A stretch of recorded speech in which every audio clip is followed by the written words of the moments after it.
শিলচরের তারাপুর সার্বজনীন দুর্গাপুজো কমিটির প্যান্ডেল উদ্বোধন অনুষ্ঠান। উপস্থিত ছিলেন রাজ্যসভার সাংসদ কনাদ পুরকায়স্থ, রামকৃষ্ণ মিশনের প্রতিনিধি এবং সাংসদ সুস্মিতা দেব। উদ্বোধনী অনুষ্ঠানে বক্তব্য রাখতে গিয়ে কনাদ পুরকায়স্থ সমাজকে পরিবেশ দূষণ থেকে রক্ষা করার আহ্বান জানান। তিনি বলেন, প্লাস্টিকের বর্জ্য পদার্থ যথাযথভাবে ব্যবহার এবং পুনর্ব্যবহার করলে পরিবেশ দূষণ অনেকাংশেই কমানো সম্ভব।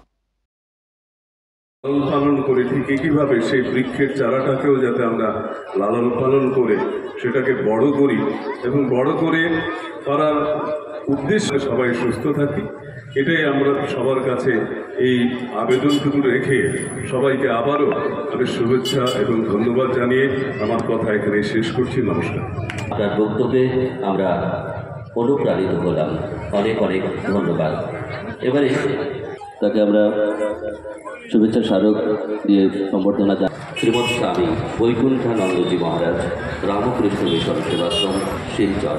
আমি স্বামীজি মহারাজকে মঞ্চে আমন্ত্রণ জানাচ্ছি ওনার অমৃতময়ী ভাষণ প্রদান করার জন্যে, আমাদের আশীর্বাদ দান করার জন্যে। পরম পূজ্যপাদ শ্রীমৎ স্বামী বৈকুণ্ঠানন্দজি মহারাজ, রামকৃষ্ণ মিশন সেবাশ্রম।